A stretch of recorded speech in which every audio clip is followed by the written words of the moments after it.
Hola, good morning. Time check. Alas 6 ng umaga. Ayan, alas 6 ng umaga, madilim pa dito. Ay.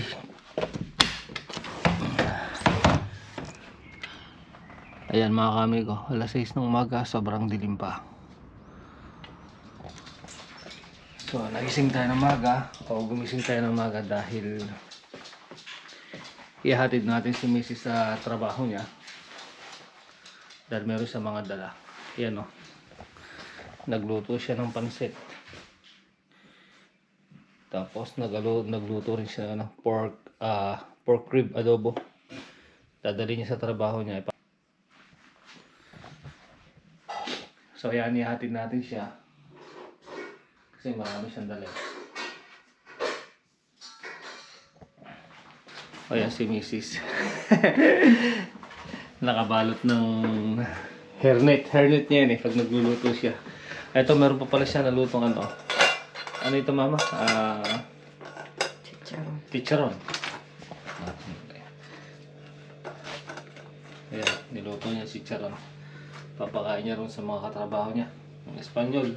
Tapos ito ano to? Gulay. Chapsoy. Ha? Oo, gulay chapsoy. Chapsoy. Nagluto rin siya ng chapsoy. Ayan, pinapakrunchy niya pa.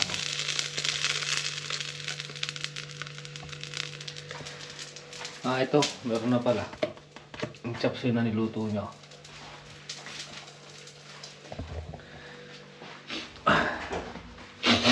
Medyo sinisupan tayo kasi malamig. Saka kagabi, anong oras na rin ako nakauwi ng bahay. Alas 2 na ng madaling araw.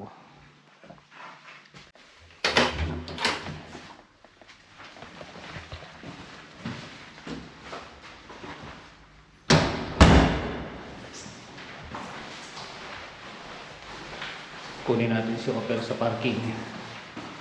Tapos hihintayin ko na lang si Mrs. sa plaza.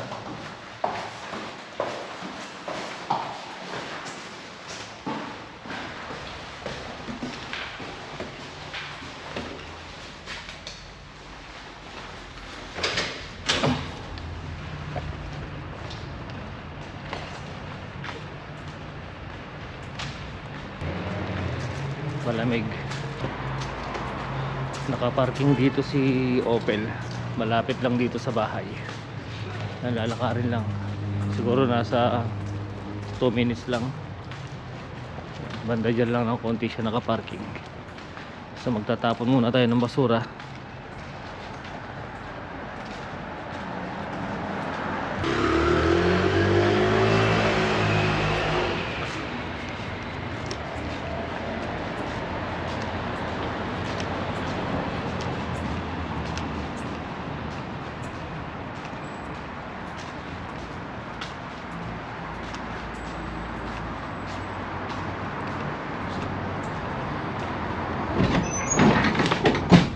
Ayan mga kamigo, pagka magtatapon ka ng basura dito, hindi basta-basta. Bali 5 container yan. 1, 2, 3, 4, 5. Mga plastic. Tapos mga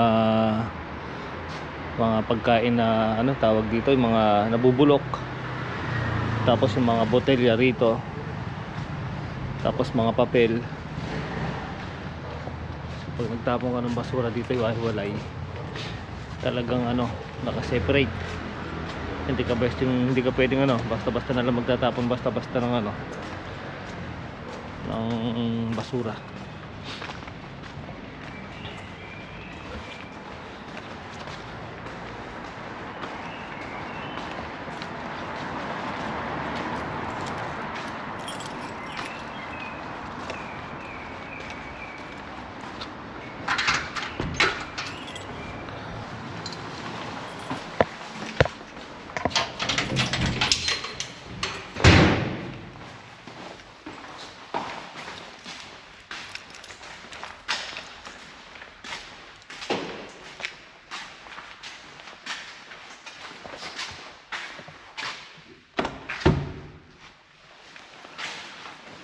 Yan, dito nakaparking si Opel.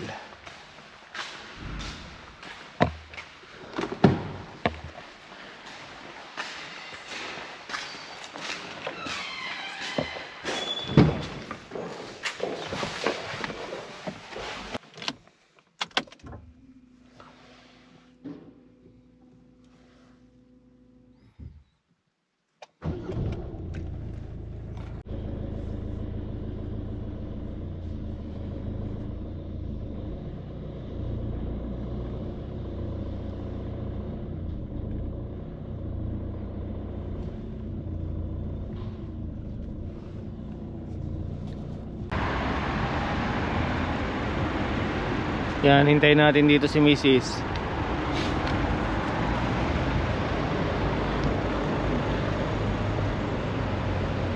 Ito na siya, ang dami niyang dala. Mabigat. Ito lang ba dala mo? Ah, kala ko meron pa.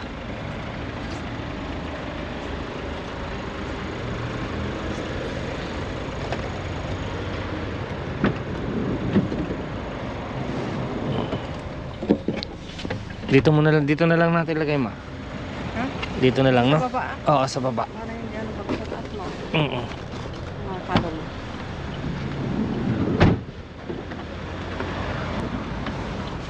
Alas 13 na? Ha? Alas 13 na? Ano, alas 7 pa lang. Kaya nga alas 13 na. Hindi ko pa na ano yan. Hindi ko pa napapalitan yung oras.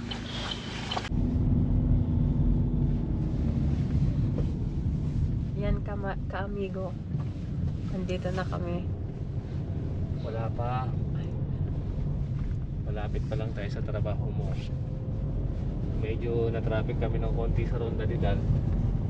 Pero dito nakapasok na kami sa ano, malapit sa trabaho ni Mrs. Yung Ronda Didal, mga ka-amigo, super highway. So medyo na-traffic kami ng konti doon. Ito, nakapasok na kami dito sa loob. Lapit na kami sa trabaho ni Mrs. Sasarapan naman kaya mga katrabaho mo sa luto mo. Of course. Pansit, adobong pork, yung costillas, tapos meron pa siyang nagdala ka rin ng kanin, no? Pork ribs. Pork ribs, oh, adobong pork ribs, tapos nagdala ka ng kanin, no? Tapos nagluto pa si Mrs. na chop suey saka ng chicharon, ng ang tawag doon? Lechon kawali. Lechon kawali. Wow, magugustuhan kaya ng mga katrabaho mong Espanyol. So masarap naman siguro yung pork ribs dahil kahapon ko pa ibinabad yun eh. Minarinate ko sa lemon saka sa toyo. Nilagyan ko ng black pepper. Black pepper, ano? Pimienta. Black pepper. Tagal naman ang stoplight na to.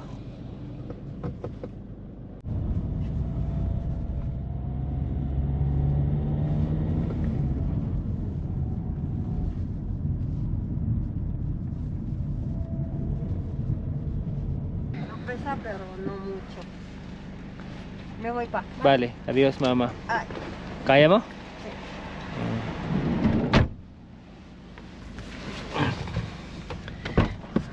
Yung bumaba na si Mrs. Turo ko lang sa inyo yung trabaho niya. So yan, dyan siya nagtatrabaho. Dito. Yan yung opisina nila. Yung buong building na yan. No, hindi pala. Etong first floor, hindi. Basta yung isang floor dyan hindi kanila. Tapos lahat sa kanila na. Ay, yung third ayata, yung third floor. Yun, yung third floor na yun, hindi kanila yon. Pero yung dito, first, second, sa hanggang dulo na. Yung buo na yan. Yung isang floor lang hindi sa kanila. Yan dyan siya nagtatrabaho.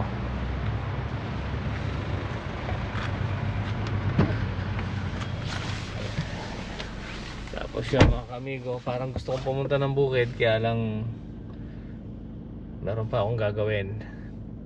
Malapit na lang dito yung bukid. Yung farm na pinagtataniman natin. Diyan na lang, siguro mga 10 minutes andyan na tayo. Kaya lang meron tayong gagawin. Marami pa tayong gagawin sa bahay. Tapos inuutosan pa ako ni Mrs. na mag-deposit ng pera sa bangko. So siguro uwi na lang tayo ng bahay.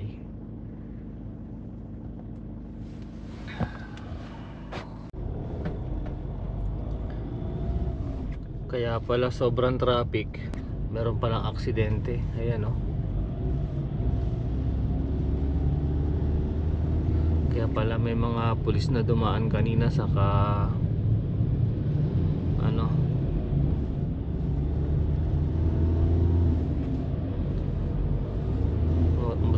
motor yung na-aksidente. Kaya pala sobrang traffic. Ayan, dire-diretso na.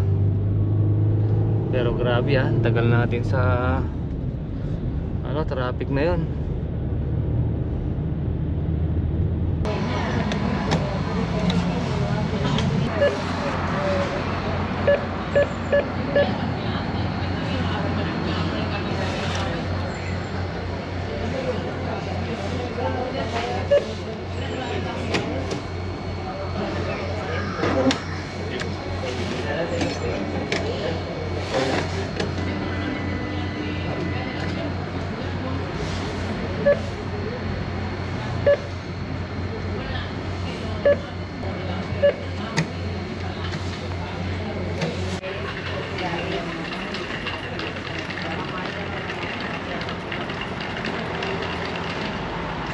Ayun, nakapag-deposit na tayo ng pera.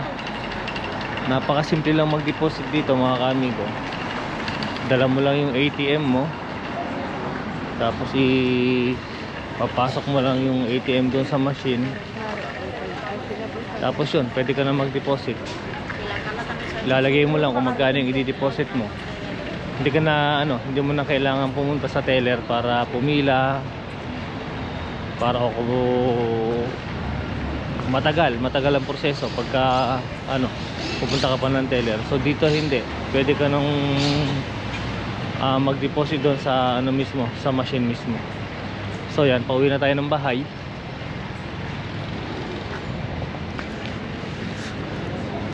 Malapit lang dito sa bangko yung bahay. Nilalakad lang din.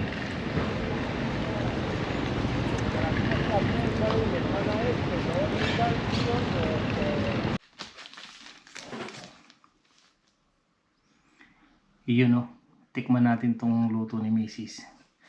Yan.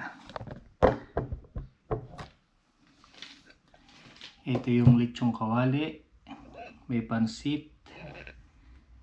Pork adobo na ribs. Tapos chop suey. Yan. Tapos may kanin. So tikman natin. Siyempre unahin natin tong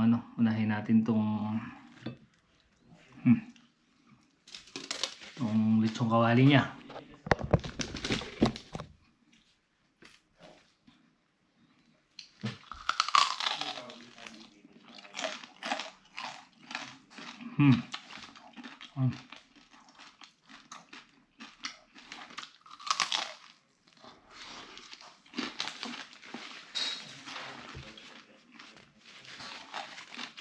Sarap kahit walang sausawan. Tapos yung pansit.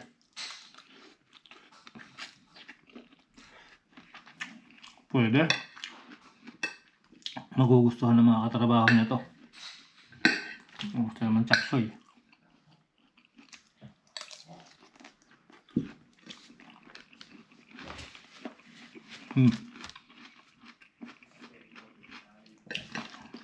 Sarap din.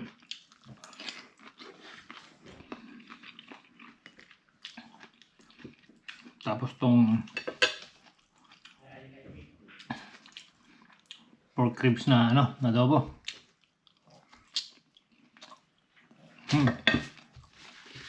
Lambot. Ayos.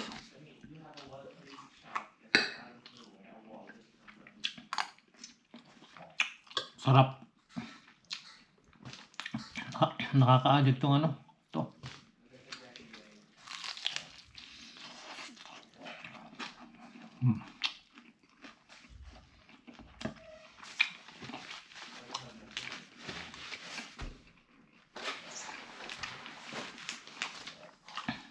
Kain tayo mga kamigo. Tapos mamaya may pasok tayo alas 5.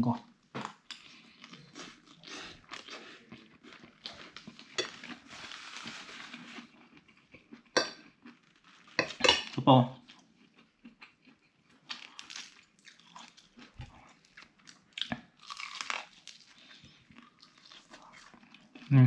Lambot. Grabe.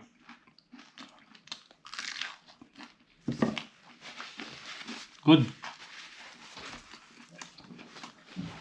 Sigurado magugustuhan ng mga katrabaho niya itong mga Espanyola. Sarap